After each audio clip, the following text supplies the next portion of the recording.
Welcome to China in Focus. I'm Tiffany Meyer. Our top story, the House passing a series of bills to counter the Chinese regime, with more measures to be voted on Tuesday. We unpack some of the bipartisan acts focusing on technology and malign influence in the U.S. There's really nothing there that would have what you would call a body blow that would really hurt the communist Chinese regime. The head of a Washington-based think tank arrested again. He's said to be extradited back to the U.S. in the coming weeks on charges of acting as an agent for China. U.S. and Chinese military commanders have their first conversation in nearly 2 years. We have key takeaways from the video call. And should artificial intelligence make the call on using nuclear weapons? 60 nations, including the U.S., rallied behind a new plan for responsible military AI, while China stood apart.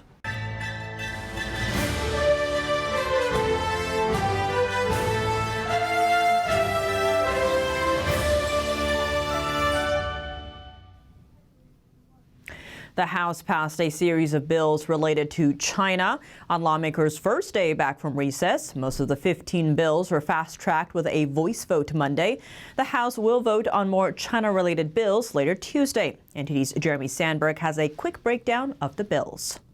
Today, House lawmakers are under pressure to pass spending bills by the end of the month to avoid a partial government shutdown. They added a so-called China Week to their calendar in a bipartisan vote on Monday. The more than a dozen bills passed focus on the Chinese regime's threat to the U.S. in two major areas: technology and malign influence. One of the bills passed is the bipartisan Biosecure Act. It would bar the federal government from contracting and financing Chinese biotech firms, along with other foreign adversaries' companies of concern. The act targets several top Chinese firms, citing the risk of Americans' data being transferred to the CCP if ordered to by the regime. One bill passed authorizes $325 million in funding for the State Department to counter the Chinese regime's influence in the U.S. Another bill passed Monday is the Countering CCP Drones Act. Drones made by the Chinese company DJI make up an estimated 80% of the U.S. drone market and 90% of the drones used by U.S. public safety agencies. The bill would further restrict the use of Chinese drones, believed to be collecting data on U.S. soil. The Department of Defense has classified DJI as a Chinese military company and banned their use by the U.S. military. A version of the bill is already in the Senate in committee. If signed into law, the act will require the Federal Communications Commission to ban DJI equipment.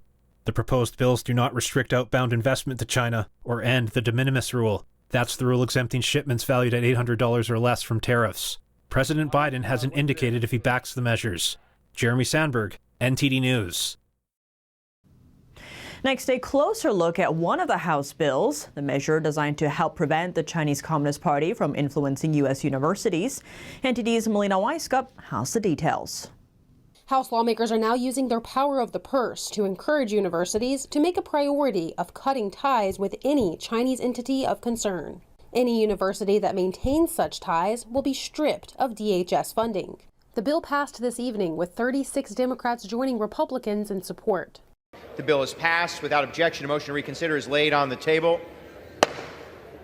While Democrats say they support the bill on principle, they rejected it, saying it's too broadly written and may have unintended consequences.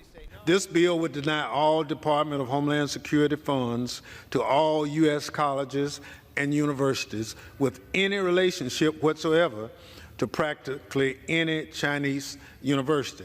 Lawmakers also debated a separate China-related bill reviving the Trump-era policy known as the China Initiative.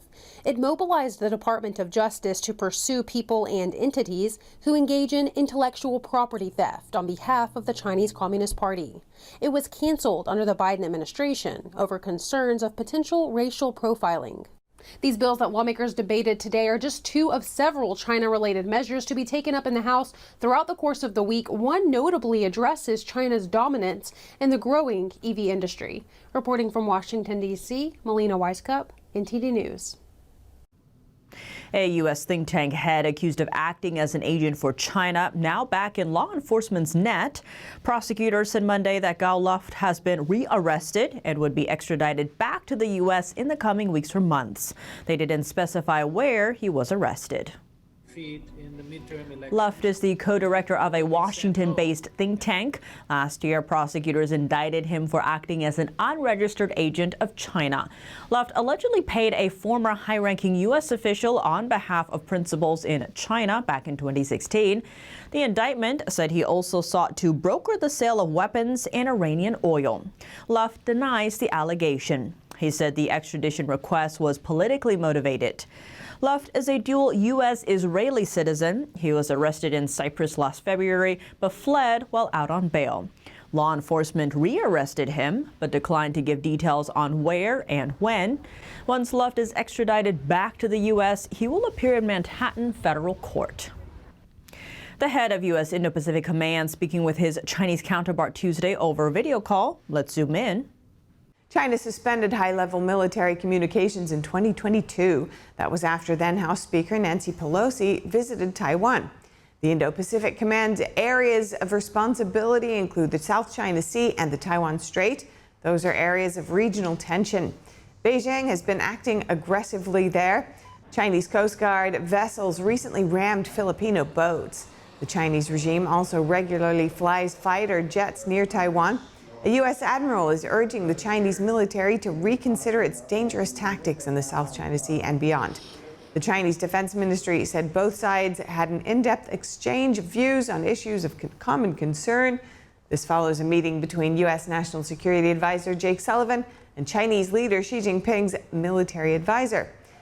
U.S. and Chinese troops are also taking part in joint military exercises in Brazil this week. It's their first side-by-side joint training in 8 years. It's China Week on Capitol Hill. U.S. lawmakers are gearing up to fast-track a slew of bills aimed at countering China. The bills cover everything from cracking down on Chinese biotech ties to new measures supporting Taiwan. To discuss, we tap Grant Newsham, retired Marine colonel and author of When China Attacks. Grant Newsham, thank you so much for joining us. Great to have you back on the show. Well, glad to be here. Now, to begin, the House is kicking off what is known as China Week with 28 measures aimed at China. Now, how much bipartisan support do you see these bills getting once they pass the House and are in front of the Senate? Well, they should have a good amount of bipartisan support. But once you get to the Senate, it's amazing just how things don't move. Or if they do move, they get cut down a lot. That shows you ultimately the effect of the donor class on, well, Congress, but also the Senate in particular. And which of the bills do you think would have the biggest impact against Communist China if or when they do get passed? You know, I would have to say that there's really nothing there that would have what you would call a body blow that would really hurt the Communist Chinese regime. It's rather, if you look at the things that did not get submitted, the bills which did not get put forward, those are ones that really would have hurt. For example, something to go after fentanyl and what the Chinese are doing with that killed 70,000 plus Americans last year, up towards 1 million altogether. There's no talk of, or there's no bill that addresses China's permanent most favored nations status, which is what really gives it free access into the U.S. market. So-called de minimis exception that allows all this really cheap Chinese stuff to come in free into the United States. That too isn't being addressed. Law restricting outbound investment into China. We do something to control inbound investment, but nothing on the outbound. These are things that would really hurt, and the Chinese Communist Party would get their attention. The things that would really make a difference, I don't see that these are being put forward. Speaking of Molinar, the chairman of the House Select Committee on the CCP, was defending the scaled-back version, saying, you know, many of the hawkish bills are delayed until later, including one of his own that was going to go after Goshen, or a Chinese battery maker in his state of Michigan. Now, why do you think some of the more tough on China bills have been delayed until later? Well, I mentioned them earlier. It's the donor class. You'll find on Capitol Hill, I think, that a majority of both houses understand the Chinese threat. If you talk to the representatives individually, talk to the senators individually, I think they all understand it. But they simply will not vote against the people who provide them with money. This donor class, the Wall Street, the U.S. business community, the people who do have a financial interest in the Chinese economy, in the Chinese Communist Party effectively, that they have always had immense influence over Capitol Hill. You saw something like this in the early 2000s when China's World Trade Organization entry was being debated on Capitol Hill, that individually the people knew exactly what the problems were. They knew even what was going to happen. But once again, people who were directly involved in it then will tell you to this day, the donor class. And that is what has this undue influence on American policy. And it allows policies that hurt the United States, that hurt Americans, to continue. Grant Newsham, thank you so much for your time. Well, glad to be here. Thanks for having me. Top U.S. and U.K. diplomats sending out warnings to those supporting Russia's war on Ukraine. On that list, countries from Iran to China. U.S. Secretary of State Antony Blinken said more sanctions are on the way for Iran over sending short-range missiles to Russia. The United States will be announcing further sanctions on Iran later today, including additional measures on Iran Air. Both Blinken and British Foreign Secretary David Lammy are set to visit Kyiv on Wednesday. They called it a critical moment to support Ukraine as Russia has been advancing in the eastern part of the country. What's more, on Tuesday, Ukraine waged its biggest drone attack on Moscow so far. Blinken also highlighted Beijing's support for Russia. One of the reasons that Putin is able to continue this aggression is because of the provision of support from the People's Republic of China, the biggest supplier of machine tools, the biggest supplier of microelectronics, all of which are helping Russia sustain its defense industrial base. The U.S. said those machine tools have helped Russia produce missiles and tanks. Blinken said Western powers are aligned in holding Chinese entities accountable for fueling Russia's war machine. The British Prime Minister is set to meet President Biden at the White House this Friday for talks on Ukraine. Decisions on using nuclear weapons should be made by human, not AI. That's what was agreed at a global summit on AI in the military domain Tuesday. About 60 countries, including the United States, endorsed a tentative plan to govern responsible military use of artificial intelligence. China was one of those that chose not to support the framework. The Responsible AI in the Military Domain Summit in Seoul was the second of its kind, following one held in the Netherlands last year. The blueprint includes a layout of risk assessments, plus important conditions like human control and risk management. Among the details added in the document was the need to prevent AI from being used to rapidly produce weapons of mass destruction. Officials also discussed the importance of maintaining human control over nuclear weapons. Coming up, Huawei making a bid to steal Apple's spotlight. Just hours after the iPhone 16 hit the scene, the Chinese smartphone maker dropped its new phone with a staggering price tag. At the same time, Portugal's new government is saying no to Chinese 5G, the nation taking a tougher position on the company's equipment than its European neighbors. And for China's economy, demand and spending power are plummeting, while deflation fears skyrocket. That's creating a tremendous drag on the Chinese economy. More on the grim outlook after the break here on China in Focus. Welcome back to China in Focus. I'm Tiffany Meyer. Huawei's latest move looking to upstage Apple. The Chinese tech giant unveils its newest device, a tri-foldable phone, just hours after the iPhone 16's debut. But the Huawei phone comes with a hefty price tag, $2,800. Will it steal Apple's thunder? Apple has unveiled its iPhone 16 with new AI features. The next generation of iPhone has been designed for Apple Intelligence from the ground up. Apple Intelligence is the name of the company's artificial intelligence software. It'll be used to improve Siri, Apple's personal assistant, as well as enhancing camera features.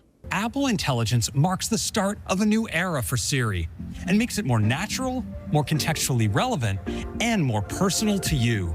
Tech companies around the world are racing to add AI to products, and phones are expected to be one of the most important battlegrounds. Apple's announcement on Monday came just hours after its Chinese rival, Huawei, racked up 3 million pre-orders for its trifold phone. A test version of Apple Intelligence will be available in the U.S. version of the English language next month, with versions in Chinese, French, Japanese, and Spanish coming next year. But these upgrades will take time to reach consumers in China. Apple Intelligence must be approved by Beijing in order to be released in the country.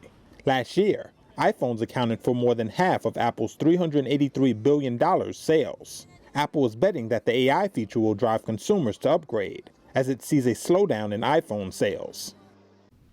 But alongside its smartphone launch, Huawei's hopes are getting dashed in Portugal. The country's new government says it will keep the previous administration's ban on Chinese equipment in its 5G networks. Here's more. Last year, the Portuguese government barred Chinese equipment from high-speed 5G mobile networks. The move was a blow to Huawei. It was looking to enter the Portuguese market at the time. The Chinese tech giant filed a lawsuit hoping to overturn the ban. Washington says Huawei equipment could become backdoors for Chinese espionage. Huawei denies the allegation. Portugal's main telecoms operators have said that they wouldn't use Huawei's technology in their 5G core networks, but it still takes time to removing existing equipment from their infrastructure. Deflation worries are growing in China as demand at home continues to slump. Now there's concern China might export its way out of trouble, sparking new trade tensions. Here are the details. Falling prices in China could impact the rest of the world. Last month, core inflation hit the lowest in nearly 3.5 years. We're seeing a lot of signs within the Chinese economy of large-scale deflation. In other words, prices going down. And while at first you may think that that's a really good sign because everyone would love to pay less for what they buy, you have to ask, why are those prices going down? In the case of China, it's because demand is essentially falling off a cliff. Consumer prices have at this point risen so much that people have so little money left over to buy the things they need that they're essentially having to cut back, even more so than American consumers have had to do over the last several years. And as people become poorer and have less to spend, they can buy fewer goods and services. That's creating a tremendous drag on the Chinese economy. Various policies have been issued to try to boost spending. For example, a $40 billion shot to the financial markets did little to spur consumer confidence. In fact, industry data revealed that card sales fell for the 5th straight month in August. Pressure for more policies is even coming from a prominent figure now.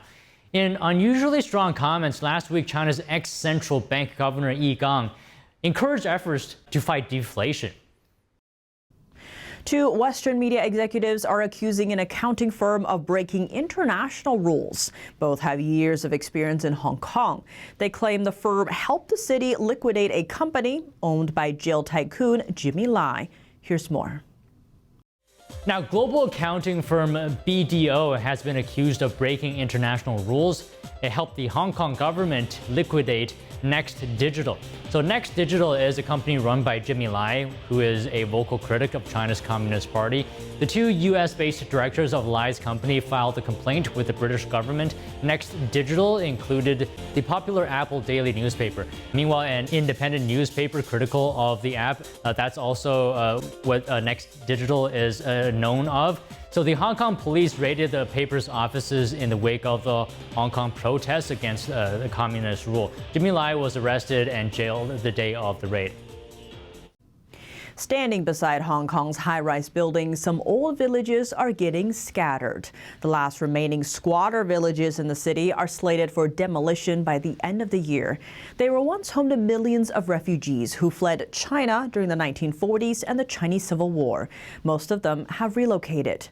But a handful of remaining residents who have lived there for their entire lives must now bid farewell to their longtime community.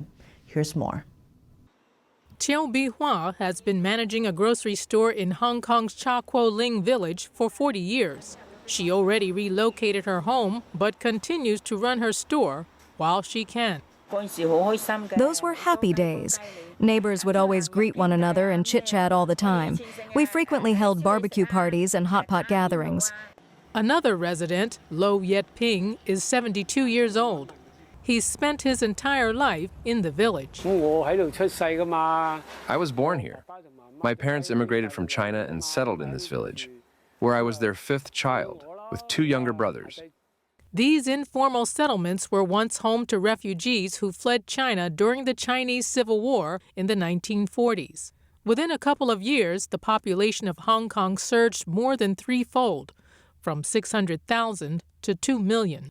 The influx resulted in significant overcrowding, with more than 300,000 people residing in squatter homes across the city.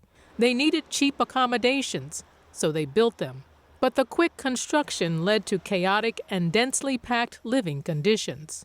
Impact of squatter housing are tremendous. On the one hand, we see that with squatter housing, government have to resettle the squatter with public housing. And to cater all these people, they build a really high, tall public housing to cater all the people. Squatter settlements also emerged around industrial areas, providing a vital labor force for nearby factories. There were factories at Chakwo Ling Village. Some of them were garment factories, sewing companies, and even facilities that operated lathes. These kind of squatter factory also provide very important source of commodity production for Hong Kong to export. Chakwo Ling Village has witnessed Hong Kong's evolution into a bustling city, yet the remaining residents must soon bid farewell to their long-standing homes. The village is scheduled for demolition by early next year. I will certainly miss everything if I have to relocate, regardless of the compensation offered. This home is the most comfortable for me, and I am content here. Qiu Bihua intends to close her grocery store when the time comes, planning to retire. There's nothing you can do about it, right? The village will disintegrate. People come together, then separate. That's life. Authorities in Hong Kong are set to turn Chakwo Ling Village and other squatter settlements into public housing. Vice President Kamala Harris and former President Trump will face off in Philadelphia tonight for the second presidential debate, and we've got you covered. Join Steve Lance and myself for NTD's The Nation Decides 2024 tonight at 8 p.m. Eastern. We'll bring you live coverage, expert analysis, and a lot more before and after the debate. Here's a sneak peek. A new matchup in a historic election, facing off on stage in Philadelphia. You can always trust me to put country above party. We will save our country. We will save our economy. Watch our live pre- and post-debate coverage of the second presidential debate with Steve Lance and Tiffany Meyer on The Nation Decides, September 10th at 8 p.m. Eastern on NTD News. That's all for today's China in Focus. I'm Tiffany Meyer. If you have any feedback on the show or have something you'd like to see us cover, send us an email at chinainfocus@ntd.com. We'd love to hear from you. For round-the-clock original news coverage, visit us at ntd.com or download our NTD app. Thanks for watching. See you tomorrow.